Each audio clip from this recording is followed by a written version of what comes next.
Hello students. Okay, so it's your next online class and your topic is chapter number 2, a friend who came from the sky. A friend who came from the sky. एक दोस्त जो आसमान से आया। इसमें आप इस story में आपको शॉर्ट जस्ट बिकॉज चैप्टर हमारा लेंदी है, शॉर्ट समरी टाइप की समझाऊंगी मैं आपके लिए। स्टार्ट करते हैं। इस चैप्टर में एक बालिका है, एक छोटी सी लड़की है, उसके बारे में एक्सप्लेन किया गया है जिसका नाम मिनी है, जो कि 12 वर्ष की लड़की है। कितने वर्ष की लड़की है? 12 वर्ष की। आपको दिखाई दे रहा है यहाँ पर व्हील चेयर पर बैठी हुई है जस्ट बिकॉज यह स्पैस्टिक है। स्पैस्टिक इन द सेंस अपंग है, विकलांग है। ठीक है, मिनी जन्म से ही अपंग है। वह अपनी बालकनी, घर की बालकनी से प्रतिदिन सामने पार्क में बच्चों को खेलते हुए देखना उसकी जो दिनचर्या हो चुकी थी। ठीक है, यहाँ पर स्टूडेंट्स, कुछ बच्चे खेल रहे हैं और ये मिनी बैठी हुई है, ये अपनी बालकनी में बैठी हुई है और सामने से ये सारी चीज़ें देख रही है। ठीक है, एक दिन ऐसा ये रूटीन में इसकी आ चुका था। एक दिन अचानक एक बतख उसकी गोद में उड़ती हुई आकाश में से आकर गिरी। अब बतख भी एक पैर से कैसी थी? लंगड़ी थी। मिनी है, मिनी तो अपंग थी ही, साथ ही साथ जो बतख थी वह भी एक पैर से लंगड़ी हुई थी। मिनी बतख को पाकर बहुत ही ज़्यादा कैसी हो गई थी? खुश हो गई थी।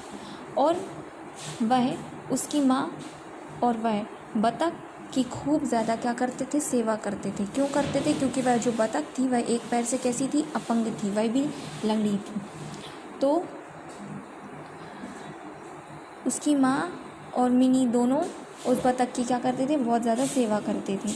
आसपास के बच्चे भी बतख के आने की जानकारी मिलने पर मिनी के पास आते।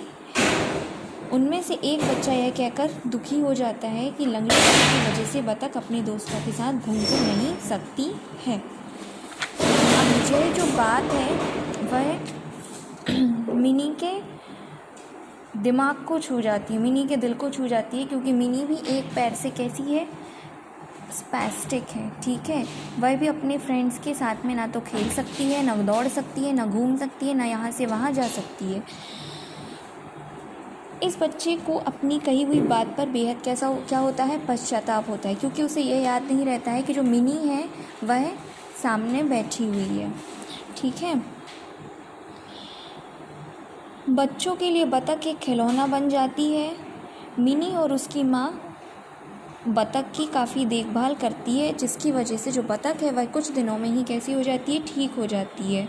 और मिनी के पापा उसे नदी में आज़ाद उड़ने के लिए छोड़ देते हैं। मिनी फिर से अकेली रह जाती है। आसपास के जो बच्चे हैं वे मिनी के अकेलेपन का आसपास के बच्चों को भी मिनी के अकेलेपन का एहसास होने लगा था और वे मिनी को अपने साथ पार्क में ले जाने लगे थे। ठीक है, यह सब किसकी वजह से पॉसिबल हुआ था? यह सब उस डक की वजह से पॉसिबल हुआ था, क्योंकि अगर वो डक नहीं आती तो वो जो बच्चे सामने खेल रहे थे उनको जो फ्रेंडशिप होती है उसका मतलब पता ही नहीं लगता। वो मिनी के साथ वैसे ही बिहेव करते जैसे हमेशा से करते आ रहे हैं। ठीक है, मोरल ऑफ द स्टोरी यह है कि जो भी असहाय लोग हैं, जो भी अपीड़ित लोग हैं, हमें उनसे दूर नहीं भागना चाहिए, हमें उनकी हमेशा मदद करनी चाहिए। ठीक है, नेक्स्ट आपका क्वेश्चन आंसर्स आएंगे, एक्सरसाइज आएगी, जो कि नेक्स्ट लेक्चर में मैं आपको बताऊंगी।